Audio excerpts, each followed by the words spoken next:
These developers have a very specific sense of what it comes to when it comes to kingdom health, pairings, and what we learn every time we dive into the culture of a kingdom. So first, I'm going to force you guys to introduce yourselves again. Who are you, and what do you do at Warner Brothers Games Boston? I'll go first this time. Uh, hey everyone, I'm McPivot, game designer here. And as mentioned, love spreadsheets, love talking about spreadsheets, economy stuff, all sorts of stuff. Um, and working on the life cycle on Game of Thrones Conquest. Perfect.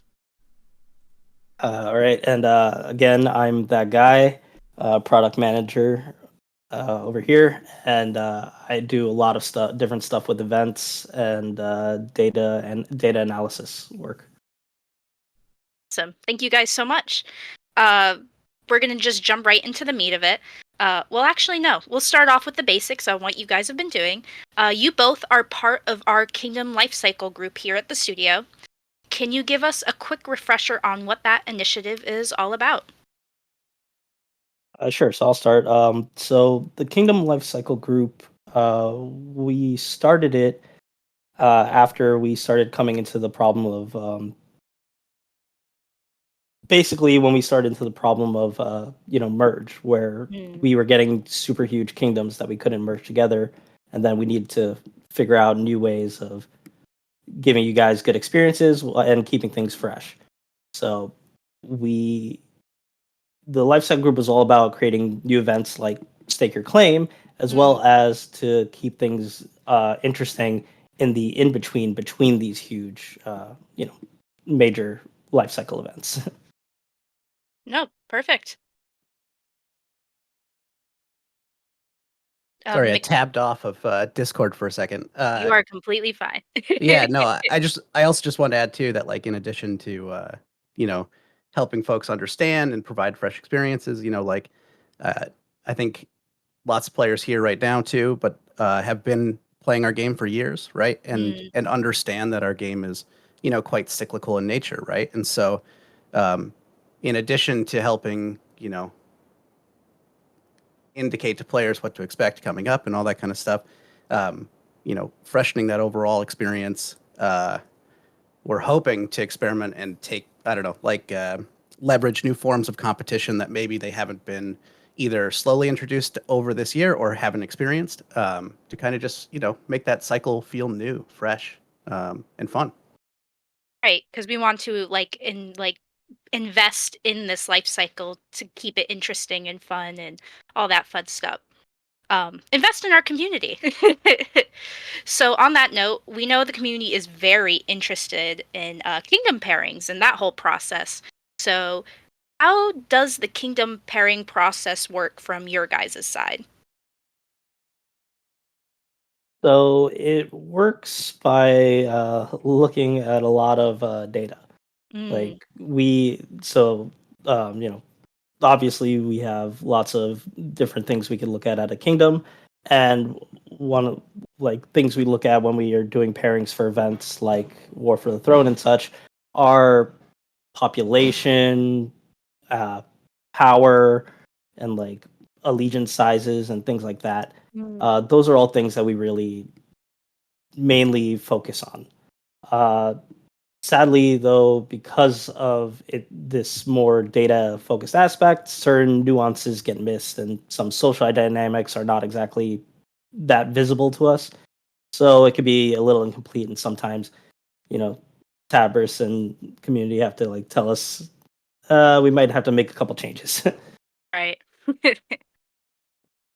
Yeah, I think one big twist in this whole thing for us, at least, right, has been understanding, what Kingdom Health means to us versus what it means to players, right, and improving that understanding. And there are different kingdoms out there with different play styles and interests, and um, trying to figure all that out, not just looking through data, but talking to the council and reading feedback from a bunch of different sources. Right, it's been a learning experience or process, right? And so I think I look forward to doing more of it in the future. Yeah, 100%. I mean, we have all this data we have from the team that we've been using for years, but then also we're taking in all this player feedback that we've been getting on Discord for the last like 2 to 3 years, and basically mushing all that data together to create really cool pairings.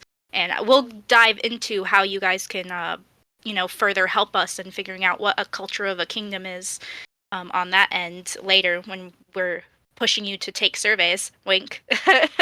So, while we're talking about pairings, how did you guys decide the pairings for the tournament? Yeah, so the structure of the tournament was obviously very different than the first tournament that we had done. And Mm. that was mainly due to two factors. The first one was the amount of kingdoms we had for the tournament. It became like a odd number, didn't fit quite perfectly for a regular structure. And then as well was the timeline for when we wanted this tournament to roll out. Mm. So those two things, we decided the best thing to do was to split it into three sets, and the kingdom groupings were set up again by population and like power that we were looking at. So we wanted decent competition between the players in each group. Hmm. Yeah, and I think we knew this was going to be, sort of a transitional tournament, if you will, to some of the new plans that we want to introduce, right? And so, Mm. we tried to find something that we felt was sort of like fair and equitable for everyone. And yeah, hopefully moving forward, we just get better at it. And I know that tournaments are actually going to be undergoing some change very soon. So, what do you think that change is going to be? What do you think they'll become? So what we kind of want to do is to make it more of an ongoing thing, not just Mm. a singular event, but more of a like essentially a season event, like a la football or something, where it's a extended period of time and you get more breaks, so it's not as packed in, but it's Mm. also bigger payout at the end, kind of thing.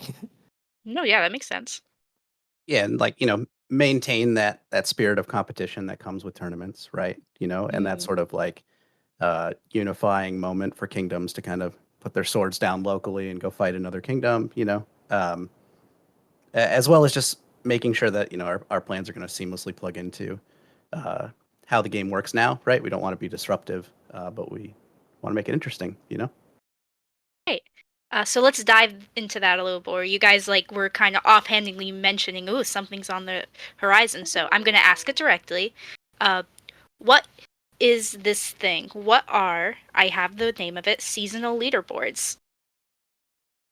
Right. So, um, seasonal leaderboards are kind of in the name, but Mm. the way we describe. So, we just had the month of migration, and Right. so that wasn't meant to be a one-time thing. That is meant to be our go-to for how life cycles work, and we plan to do month of migrations at set times. Right Mm. now, basically, after every fourth month, and essentially is going to be a month migration, and the time in between those we're dubbing as a season. And so seasonal leaderboards are leaderboards that are going to be going on for the length of that in between time during the length of a season, Mm. where kingdoms will have to work as units, and they'll be competing against all the other kingdoms in various events.